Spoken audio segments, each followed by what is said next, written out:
me. And when I left from my home, I had no money, nothing. என் வீட்டை விட்டு நான் வரும்போது கையில பணம் இருந்துச்சா? ஒரு பணம் எல்லாம் ஒண்ணும் இல்லை. Only one dress. ஒரே ஒரு ஆடை. One underwear. That's all. And my one dress. ஒரே ஒரு ஆடையோடு வேதாகமத்தோடு நான் வந்தேன். My same Bible still I am carrying. நான் அன்றைக்கு தூக்கி வந்த அதே வேதாகமத்தோடு இன்றைக்கு நான் இருக்கிறேன். I have the same Bible. Brother Daniel knows it's the same Bible. Yeah.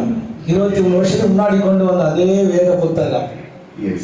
So when I came here, they took care of me. நான் இங்கே வந்தபொழுது என்னை அக்கறையோடு பார்த்து கொண்டார்கள். And I will tell you one thing. And during my 1 year gap, police was looking for me. அந்த ஒரு ஆண்டு காலத்திலே போலீஸ் என்னை தேட ஆரம்பித்தார்கள்.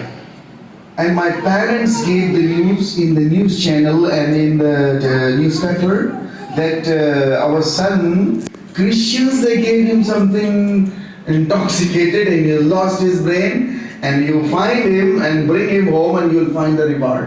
அவங்க என்ன பேப்பர்ல செய்தித்தாள்லாம் சொல்லிட்டாங்கன்னா, கிறிஸ்தவர்கள் என் பையனை மனமாடி பண்ண வச்சு அவருக்கு ஏதோ ஒன்று கொடுத்துட்டு அவரை கொண்டு போயிட்டாங்க, அவரை கண்டுபிடித்து கொடுக்கிறவர்களுக்கு தகுந்த சன்மானம் கொடுப்பேன்னு எல்லா செய்திகளிலும் செய்தியை ஒளிபரப்பிட்டாங்க. So when I was here, God was training me. நான் இங்க இருந்த பொழுது யார் என்னை பயிற்சித்தார்? ஆண்டவர் என்னை பயிற்சித்தார். Sister Shanti was the one, she used to cook food. சகோதரி சாந்தி அவர்கள் ஊழியக்காரர்களுக்காக எங்களுக்காக சமைப்பார்கள். And Sister Ruth was there, she was taking care of us. சகோதரி ரூத் அவர்களும் எங்களை பொறுப்படுத்தினார்கள். எங்க தெரியுமா? எல்லாரும் சொல்லுங்க. There was one small ashram. அங்க சின்ன ஒரு இடம் இருந்துச்சு நமக்கு. And we used to stay there. அங்க தங்கி இருந்தோம். There was a small church. அங்க ஒரு சிறிய ஆலயம் இருந்தது. And so God trained me there. அங்கே என்னை கர்த்தர் பயிற்சித்தார், என்னை பக்குவப்படுத்தினார். I used to fast, pray and read the word of God. அங்கே நான் உபவாசித்தேன், ஜெபித்தேன், கர்த்தருடைய வார்த்தைகளை வாசித்தேன், தியானித்தேன்.